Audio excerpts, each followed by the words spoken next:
Hello everyone and welcome back to another video of Fox Reacts. Now first of all, we just want to say happy April 1st.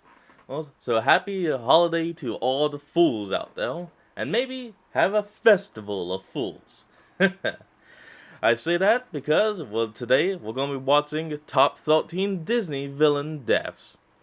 A video made by Electric Dragon 505.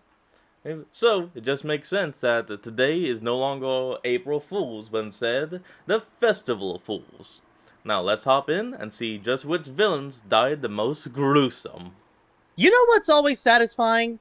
Watching a good story where the hero finally gets to take down the villain. Definitely. It's a tale as old as time to witness good conquering evil. And if there's one place nowadays that you could find some of the most popular and beloved takes of that payoff, it's the Pixar. wonderful world of Disney. As kids, it's always great to get on board with the adventure and finally see the bad guy get defeated. But when you are older and get to revisit those classic films, have you ever thought to yourself, I know they deserve it, but did Disney have to go that savage when killing off their villains? Yes, more than any other animated film, the ones by Disney seem to never hold back in terms of how their antagonists meet their demise. They don't just die. They go through some of the most brutal executions that could debatably be worse than anything they've done on screen.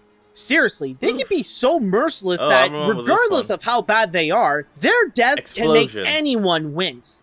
And that's exactly what this list is all about. To highlight some of the nastiest, most gruesome, and some of the most horrific ways to die that the villains from both Disney and Pixar went through. Pixar as well. And to really spice this list up, I won't be counting just 10 of them.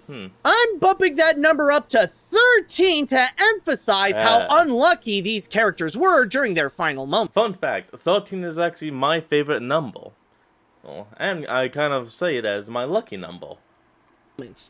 I'm Animat, and these are the top 13 Disney villain deaths. Let's hop in and see just which villain. Wait, I already said that, didn't I? Let's just hop in and see who's at number 13. Now let's begin with one of the first things that people think of when someone says Disney. Fireworks! What could be more Disney than seeing fireworks ignite behind a beautiful castle, rather it be with their movie logo or at night at the Disney parks? Truly a But classic. Have you ever thought about how they could be used as a weapon to destroy your enemies in a spectacular way? It is just an explosive. As sadistic as it sounds, literally blowing up the villain is what many would love to see to ensure that they are gone for good. However, they nearly never happen in these family-friendly films because, well, they can be quite messy, and I don't think either a G or a PG movie can get away with suddenly having the room be decorated with blood and organs. But even if we don't see the aftermath, we can imagine how it would feel when not just one big firework blows up in Shan Yu's face, but being hurled into a box full of fireworks and have them all ignite to cause even more explosions that will guarantee that this will be the last we'll ever see of him. And you know what's funny about his death? It's the kind that very few will actually notice. Even if he was in front of a large crowd, nobody's going to pay attention to the bad guy in danger of getting blown up. They're too occupied with watching the pretty colors in the sky. Not to mention the fact that Shan Yu is not a memorable villain and is debatably the weakest part of the movie. So even if what happens to him was on display for everyone to see, people would still not notice because he's just that forgettable.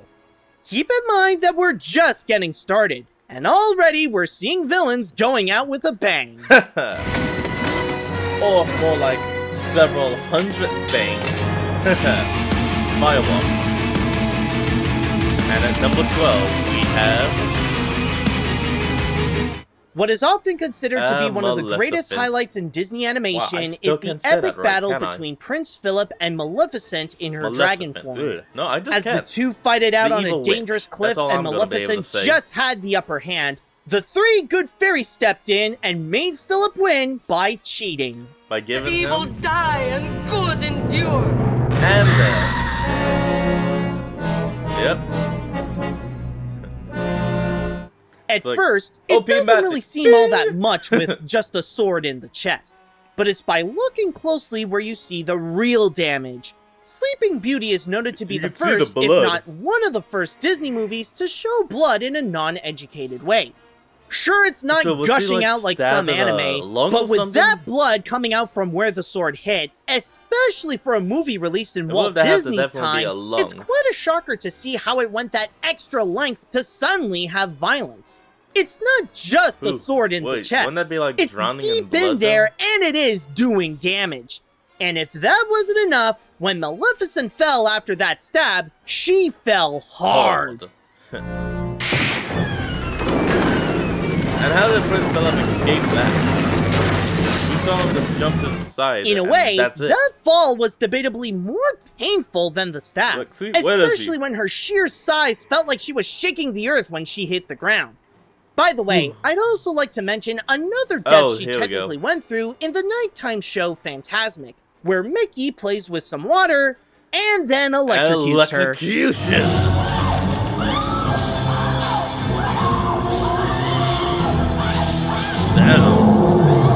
Again, not as hard-hitting, but it's the fact that it's happening in front of your face is what makes it so amazing to see. But regardless of how she went down, the Mistress of Evil ultimately met a cruel fate. I think it was more cruel and humiliating when she was electrocuted by Mickey freaking Mouse. Can't show an image of, Disney. Number 11 goes to... Okay, I'll admit that this one is a very unconventional situation. This is not a death that's like the rest where it happened at the end of the climax. In fact, it's quite the opposite, where the death happened in the first 6 minutes of the picture.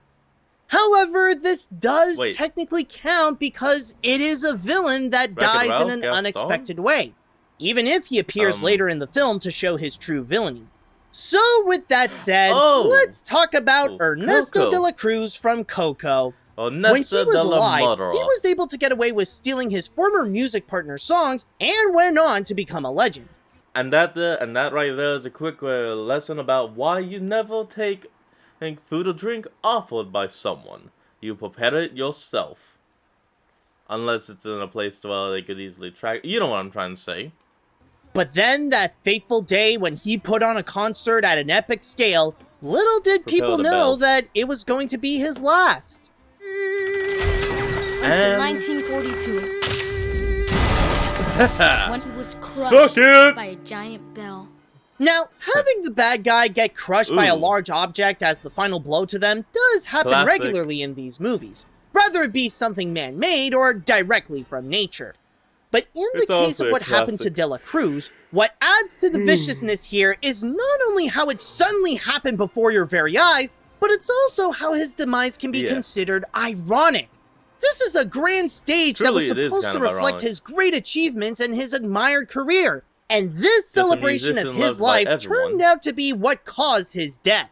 In a way, the true pain is not from the Big Bell, but from the irony of where it took place. And that alone is worth remembering more than his sham career. Where he always wanted to be is where he died. Oh, gone ad. Hold on, folks. We're back and we're moving on to number 10. This spot goes to... I'll admit that I'm kind of stretching this one because this is not from a fully animated feature from either Disney Animation or Pixar. However, considering that this is a weapon meant to be used against cartoons, I can make an exception. Judge Dredd? Especially with the way that it ultimately killed off the villain. I can't remember his name. But this was definitely a way to die. Melting in your own Throughout chemical Who Framed Roger Rabbit, the movie keeps building up this chemical that is said to be a solution to permanently kill off cartoon characters. Well, Doom found the way. Turpentine, acetone, benzene. He calls it the dip. On a side note, it helped a lot to keep the tension of the picture high to set as a reminder that lives, including those of wacky toons like Roger, are on the line. Or himself. But back onto the dip. We actually had a taste of what the dip can do with that shoe, and that alone was quite gruesome to watch, even if we only met that thing less than a minute ago. Yeah, look at it. You see that shoe screaming in pain and terror.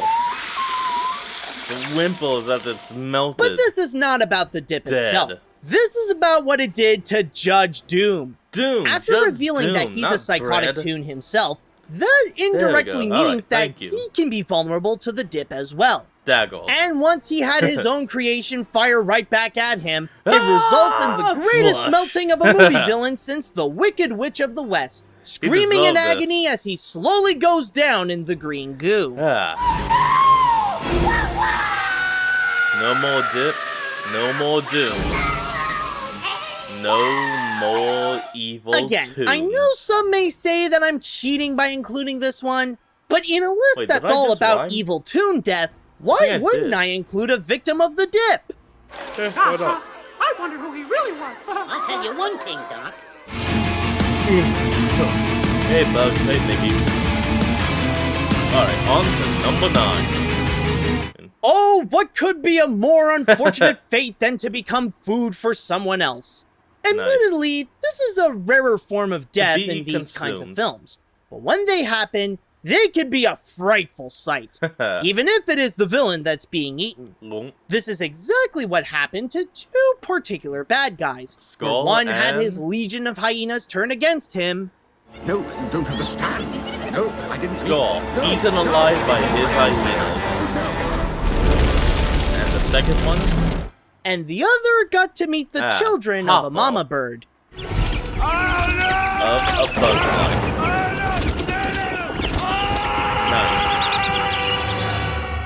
I remember While that their movie, fate may be similar as they end up torn to shreds and inside stomachs, there is a difference in the feel of what happened to them. Scar has the additional case of his hyenas, returning the betrayal back at him after Scar tried to talk his way out of Simba's wrath. Yeah, but he wasn't gonna walk. I thought he said we were the Simba enemy. knew everything. Yeah, that's what I heard. As for Hopper, his is more straightforward, where he fell victim to the animal food chain. Also, I love the contrast of the sheer horror of the situation and how adorable the chicks look when jumping for their food. They're adorable little creatures, but Hopper is gonna be torn look at the little shreds. chickies that are gonna violently tear the bad guy from limb to limb. Kill him. Kill him. I'll say now that as gruesome as their fate may be, we technically don't really see what happens to them. We may get a small hint with Scar's shadow, but the only thing the movie gives us is the implication of what will happen, not really showing us the feast that would occur. But still, it doesn't change that no matter how cruel you are, getting eaten alive is a terrible fate that no one wants to end up with. No, I didn't mean. No. Zoom. On to number 8. Well, this one has to be brought up eventually, so let's talk about what is the most common death among Disney villains. Falling down. Yes, we've all seen movies where the climax is set in a very high altitude, and the villain gets defeated by falling from that great height where you know that nobody can ever survive a fall like that. Yeah, While it can be effective in its own right, it's the kind of death that's been repeated a lot, especially in Disney films, where we see the villain fall again, and again, and again, and again, and again. That's why falling alone isn't really enough to make a villain's death feel special. You need to add something extra with that fall, like go, I don't know, a big rock. Oh yeah, here we go. The death of the evil queen. Falling, crushed by a rock. As you can see, not only did nature decide to screw the evil queen over just when she was about to win, but that boulder is like a guarantee that she will never be heard from again. Almost like it wanted to help out the dwarves by saying, the boulder will ensure that she is gone for good. Love but that what reference. sells the Very death nice. the most is not just the addition of getting crushed by a rock, but it's also what happened right after. Vultures descend. Picked apart. No music, no extra dialogue, just the deafening sound of silence and everyone's reaction to her literal downfall. And the rain. A moment to just fully sink in what happened to her. There is no denying that her death was quite brutal, but with the addition of that time to reflect, it makes the Evil Queen's death more powerful than most other villains who just fell down. And that is why this list would never be complete without the death that started it all. Disney. Oh, yeah, the classic fall of Disney. Yeah, it makes sense. Or Disney's classic fall. Whatever. Number 7. Over here, we now have... When it comes to many of these deaths, what makes them brutal to watch is the fact that you could see how they got killed off. But sometimes, less can be more. And it can be so much more horrifying when you don't see what will happen to them. His friends on the other side are ready for his death to be repaid, and he Throughout this whole thing, nobody knows what is on the other side or what would end up happening to Dr. Facilier. The only thing the movie is showing us is a freaky voodoo show. The one clue that hints us that this is bad and what sells the death in this scene is the fear that Facilier is expressing. What is it that he knows that we don't? Does he even know what's on the other side? Whatever it is, he wants nothing to do with it. And the most we could gather is that this is his punishment for not paying his debt, as he literally pleads and screams out his final words. I just need a little more time.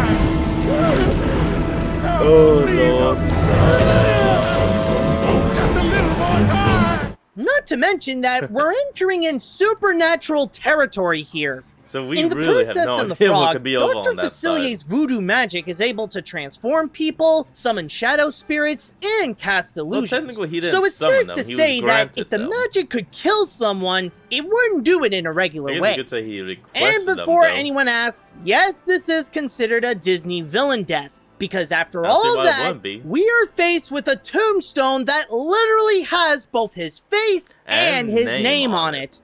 If that doesn't symbolically say that he is dead, then I don't know what the fridge can. It may not be at number 1. Something that I think that would be kind of cool is if in another movie they have shadow soldiers, maybe they should have one that looks just like Dr. Facilier. Like maybe it even has a top hat or something. Agree with me down in the comments. That would look cool, wouldn't it? Dr. Facilier's shadow demon? But this does count as the most spectacular and one of the scariest with the Disney's unknown death. from the other side. Nice. He's on the other side. Number 6.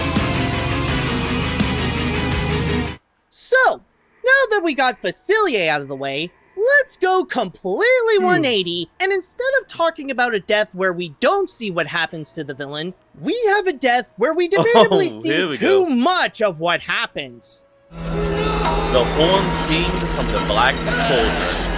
You literally see me ripped to shreds and pulled in. Sure, some could argue about how weird it is regarding the absence of any blood or gore during the process. Still though, But he's still, being ripped that to doesn't shreds. change that we are watching an entire body being ripped apart into the look at Black this. Cauldron. It doesn't swallow the Piece by Horned King piece of whole in everything. one big gulp. It took him bit by bit, where his skin gets shredded out of his body like a loaf of bread, right until there is nothing left but a skeleton. And the skeleton gets sucked in too. Damn. Now, I know that this is technically not the worst death that could have happened in the Black Cauldron. Maybe it is in the final picture, but there were plans for much more horrific slaughters. Oh yeah. When the Cauldron-born army was summoned, they originally would have been seen killing off some of the Horned King's guards, including the infamous shot of one of them being disintegrated and reduced to a skeleton. Look at this. Only a few frames are available to the public, but from what these images show, this probably would have been the nastiest death Disney has ever presented to the public. Definitely. However, that one doesn't count because 1, that's not in the movie we have today, and 2, he's not even the villain of the film anyways. But regardless of what the Cauldron-born army could have done to people, that doesn't change how what happened to the Horned King was still scary to watch in itself, and that his death showed us much more than we probably needed to. Damn. He's gone. He's gone. He's gone. Well, that little guy's happy about whatever. On to number 5. Let's see who we still it will remember be the now. evil queen's death, right? Yes. Where she not only fell down from a cliff, but she also got crushed by a boulder.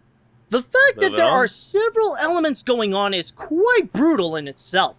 But what if we add more to it? Not just having the villain fall from an incredible height, not just having a giant rock crush them, but while falling down with all that, they land on a massive fire pit. Look at this!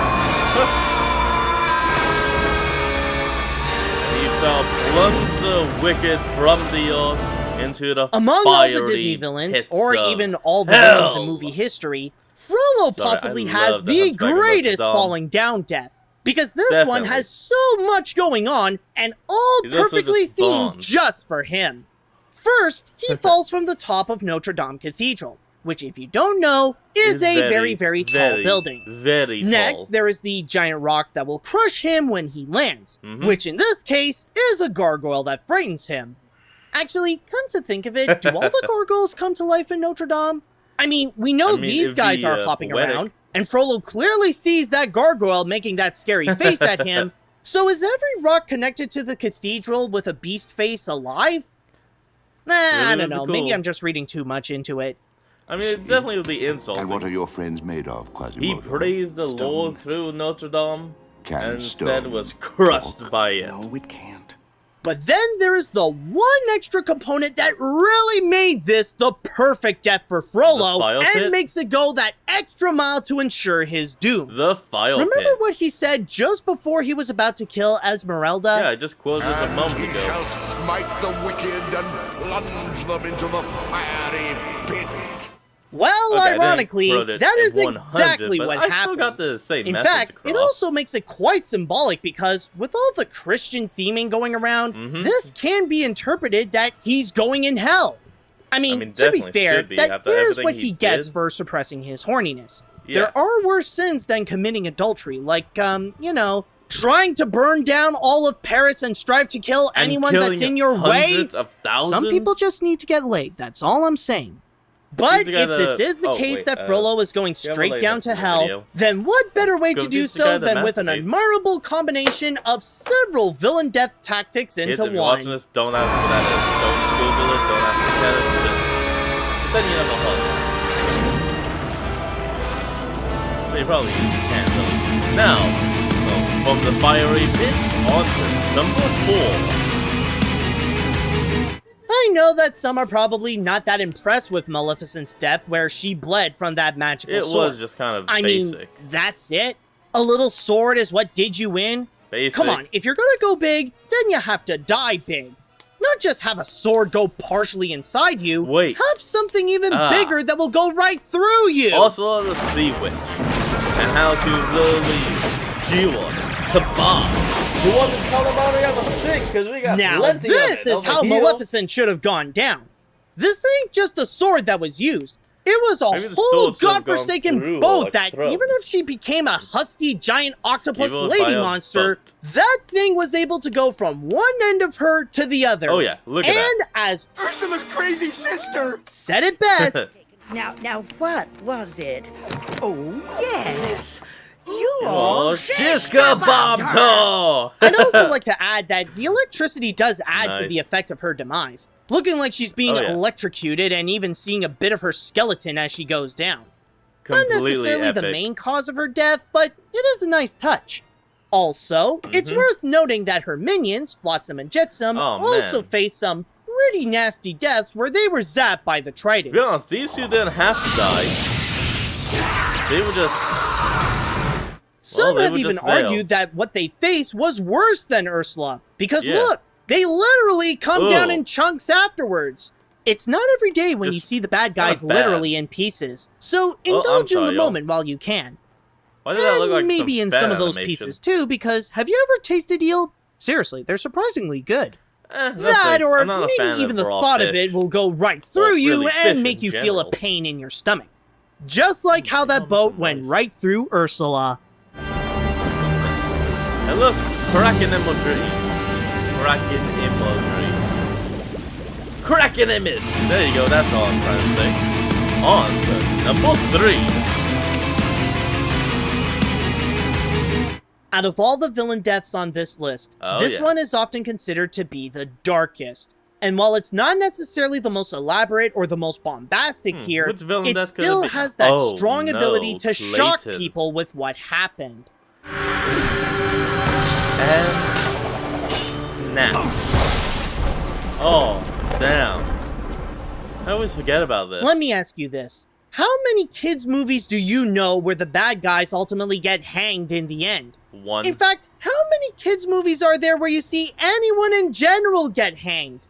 You don't. It's not pretty to look at, no matter who gets hanged. Oh, man. And even if you don't see Clayton's body dangling around, the implications are very clear as to how he died. In the background. Almost like the vibes premeditatively set themselves up to make sure that he is no longer Tarzan's problem. Oh, man. And yet, he's the one that acts all beastly and tries to cut his way out of the vines. And what all Tarzan had to do was just left him act on his own accord and see him fall where he will never land. Yeah. And after going through that entire climax, Tarzan is left with Clayton's machete on the ground and this shadow. The shadow of what Disney will allow the most to show to its audience what a freshly hanged body looks like. To this day... Not even really just hanged.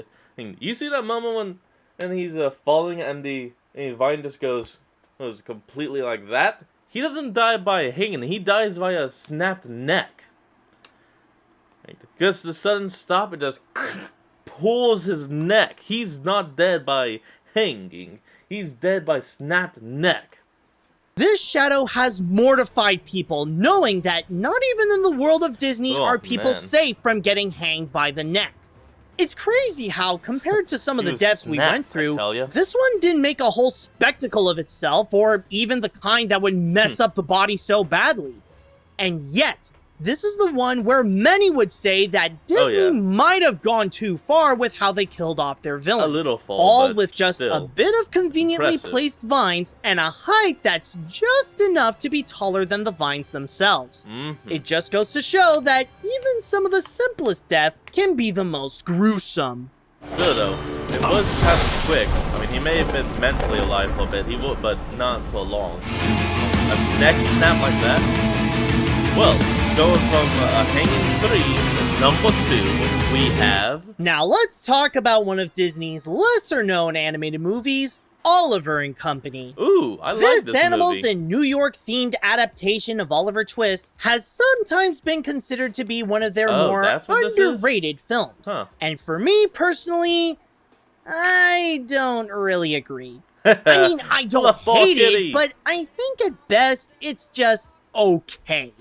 The story is okay, the animation is actually more than okay, the characters are okay, and the songs are okay.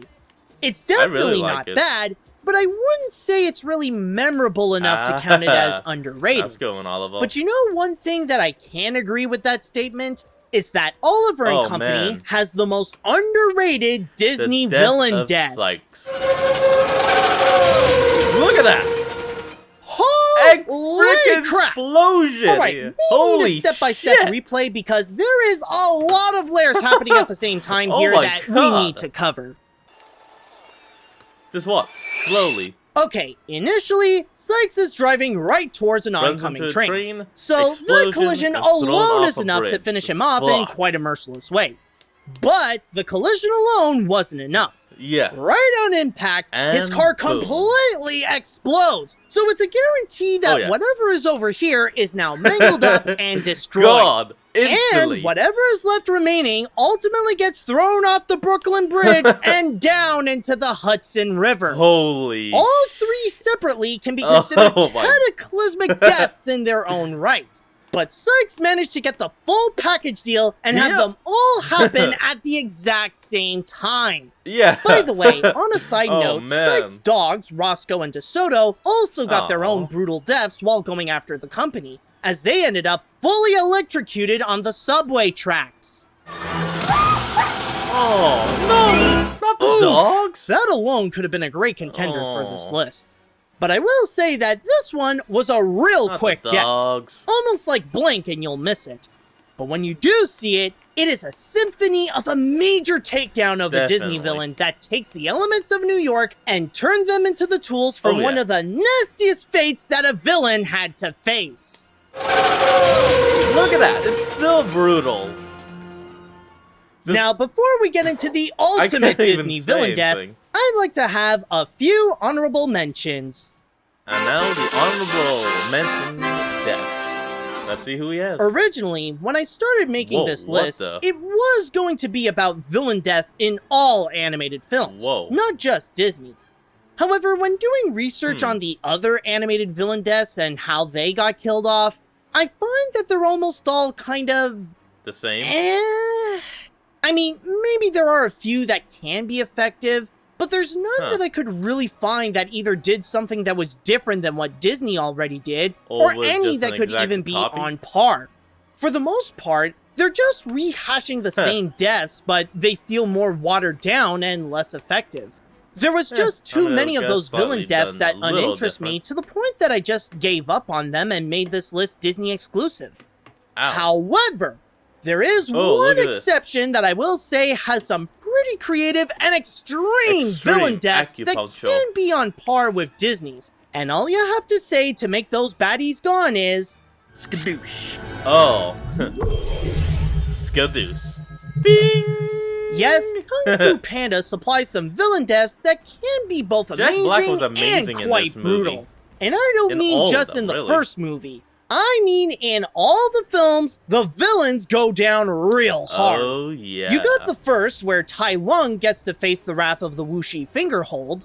Skadoosh. I wonder what that wave of energy actually is.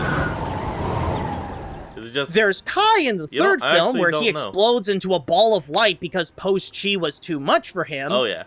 No! It's too powerful! Just boom. And finally, the biggest and most brutal death of them all, Lord Shen from the second, where he gets crushed by his own giant cannon, and it then explodes. Crushed by cannon and explosion. And there it goes. All that gunpowder. Also, I gotta point out how Lord Shen just accepts it when he saw his demise. Like, most villains would try to escape and obviously fail, but Shen just sees that and he's like, okay. He's like, I have failed. Of course, as an action-packed kung fu movie, the films have to do their best to make the action scenes intense and engaging as possible. And if they're going to kill off their villains, then they have to give the finale to their climax something that could match the scale of what they've established. And there is no denying that their lives had an incredible finish. They may not be from Disney, but no bad guy would ever want to face the wrath of Master Po. Now that he is a master, he's mastered Kung Fu, Chi, and his own inner peace. Now, on to number 1, the ultimate Disney villain death. Now, at this point, it's hard to imagine anything that could top Psyche's death. What can be the ultimate Disney villain death that is even more brutal, crazier, and more of a sight to behold? Well, all you have to do is just simply look up. Oh man, this is what you don't well take. Ooh. In a way, what Syndrome went through is quite similar to Psyche's. They were both involved with involuntary vehicular manslaughter, and there was an explosion that occurred while that was happening. Damn. The big difference, however, is that Syndrome had his death high up in the sky, and the scale is even bigger than Psyche's. Instead of running onto a train, Syndrome gets hit by a car that's thrown right at him, and then gets sucked into a jet engine. And this the kid kind did of thing that makes people scared to even get close to a moving plane when they're outside. And here is Syndrome living the nightmare. And if that wasn't enough, right after he gets sucked in, like his manta-ray-looking jet blows up entirely to make sure that any and all traces of his physical existence is just gone, even giving the movie a literal explosive finale. But you know what really makes this the most savage Disney villain death? And what is truly responsible for killing him? It's not the explosion, it's not the thrown car, and it's not even the engine that did it. Syndrome died because he wore a cape. If you watch The Incredibles, then you know about Edna Mode's rule about capes. Meta Man, Express Elevator, Diner Guy, Snag on Takeoff, Splashdown, sucked into a vortex. No capes! On that list alone, there were some pretty harsh deaths that occurred that could debatably be considered worse than some of the... Now, to be honest, if you are gonna do a cape, make it to, well, if it's just spontaneously pulled, it just pops off. Because, well, so this doesn't deaths happen. on this list. However, with how Syndrome was like so desperate to be a real superhero, his true downfall is by sticking with the stereotypical image of a super, including keeping that problematic cape. I mean, even and because of that oversight, it became a self-fulfilling prophecy where his death may be quite spectacular with the engine and the epic explosion, but the source of it all came from inferior costume design, resulting in the most unforgettable, ruthless, and greatest Disney death of all time. Sit in the bottom of the cape, man, because with it, you're dead. Ooh, man, that is just brutal. Well, at least we'll never hear from them again. Yeah. Alright, and that is where we're going to leave off today's video. So, I want y'all to remember to like, comment, and subscribe for more. Down in the description will be a link to the original creator and his video, so remember to support him and all he does, and I'll see all of you folks in the next video. So have a good one.